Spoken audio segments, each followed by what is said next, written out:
Ginisang ampalaya at embutido, arigay magkaterno.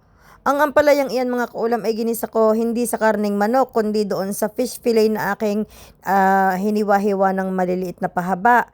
Tapos dinamihan ko ang itlog at saka ang kamatis, digay kasarap. Tapos mga kaulam, alam naman natin ang embutido ay hindi embutido kapag walang ketchup. Ay di yan dinamihan natin. Maintindihan kung ari talagang magkakapartner, maasim as mapait-pait, matamis-tamis, maintindihan. Pero talaga mga kaulam, ari pala'y partner din nga, masarap din eh. Talagang ako'y nakarami din nga ng kain. Bay paggutom, kahit anong ulam, laban. Bay minsan pag alanganin at medyo busog, pilian tayo sa ulam. O ngayon mga kaulam ay napapakain na ng mga alas 6, alas 7, minsan pa ngay alas 8. Dahil gayang oras ako nadating mga kaulam galing sa trabaho ngayon. Hindi kagaya ng dati na maaga akong nauwi. Kaya siguro kaya ting makikita ninyo ay ako'y bihirang mag-live at dahil kapag may mga offer na part-time mga kaulam, aking ginagrab at sayang ang kita alangan naman tayo tutunganga. Alangan naman tayo live laan ng live.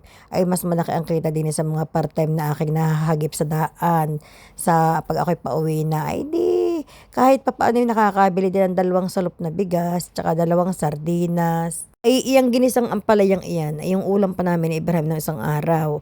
Akin nga lang naitago sa rep yung tira at kakoy pag walang-wala at talagang panahon naman bahite at hindi na rin nga makapagluto sa dami ng ginagawa, ay di maiinit na lamang. Hindi naman pwedeng laging luto ng luto, maaksaya sa tubig, maaksaya sa mantika, sa lahat, sa kuryente pa. Pag may tira, itatago sa rep. Hindi yung itatapon na at talagang talo nyo pa ang tatapon ng pera. Maiba ko sa pulong. Ay ngayong oras na ito ay mag-aalas 11 na ng gabi. Ako'y napa voice over dahil itong asawa ko'y busy-busy sa pakikipag-usap na sa kanyang pamilya sa telepono at yun pala daw ngayong nung isang araw pa hanggang ngayong araw na ito ay kasal ng kanyang pamangkin. Tingnan ninyo kaingay. Excited ng pagkukwento sa akin tungkol sa kanyang pamangkin na ikinasal doon sa kanilang bansa. Kaya daw tumawag ang kanyang pamilya. Siyempre nga naman ay ang aking asawa ay panganay. Ay proud na proud yung kanyang kapatid na babae na nagmanugang na. Ay ngayon, kaya tawag ng tawag pala, ay gustong ipakita ng mga pinsan sa Iran sa aking mga anak kung papaano nila idinadaos ang kasal doon. Ito ganamang ang mga anak ko hindi man interesado. Ayaw ko sa mga batang ito. Tapos, ang masistify, syempre mag-aalas 11 na nga dili ng gabi, ay ditulog na nga ang mga batay.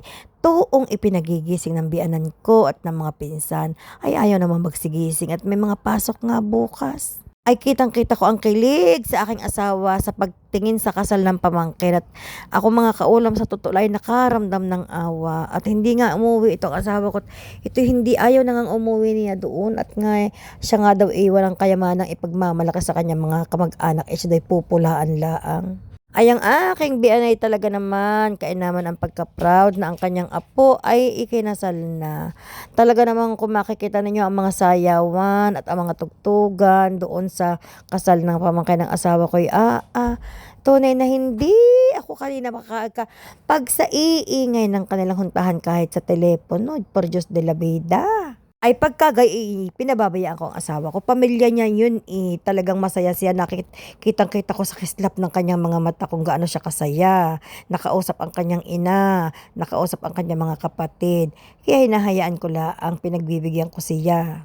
Tapos, hindi ako kinausap dahil maraming lalaki nakatingin sa camera sa video call. Ay ako hindi nakasuot ng hijab. Ay ayaw ng aking bianan. Ipakausap ako, ipapakita sa video call pag ako hindi nakahijab at marami daw lalaki doon mga kamag-anak. Ako sa aking asawa ay sa isang araw na lang kami na aking na maghuhunta. Paano ka kami maghuhunta? Hindi nga kami magkaintindihan. Hindi naman marunong mag-English. Paano nga kaya yun? Laging-lagi na may gusto ako'y makahunta. At pag ako minsan, lalo na nung ako'y inopera mga kaulam, grabe ang iniyakan ng aking biyanan. Hanggang sa hinimatay pa raw ka ng mga kapatid sa aking asawa, tumawag ka't masama ang pakiramdam ng ating ina at sobrang pag-aalala sa iyong asawa at inuoperahan nga iyan. Ay di baga mga kaulam, ako na talaga ang pinakamaswerte sa bianan. Ang pagmamahal sa akin mga kaulam ng aking bianan ay hindi kayang sukatin kung gaano kalalim. Hindi ko rin naman alam mga kaulam kung bakit ako'y kanyang minahal ng gayong katindi. Talaga naman mga kaulam 'pag yung nabisita dito, kunyari siya'y bumisita ng 1 buwan din eh, tapos ngayong araw na ito'y araw na ng pagbalik niya sa Iran. Ko po, nakakailang episode ang iyak sa akin. Maya't maya na hagpos na hagpos sa aking likod, sa aking buhok, at iiyak ki iyak at dasal ki dasal. Hindi lang ako mga kaulam sa asawa swerte. Swerte rin ako sa dinapuan ko sa aking mga in-laws. Talaga namang maiipagmalaki kong kahit sila hindi mayaman, ay ako naman mga kaulam ay mayaman sa kanilang pagmamahal. Ay siya, diyan na kayo mga kaulam at ako'y naiinom na.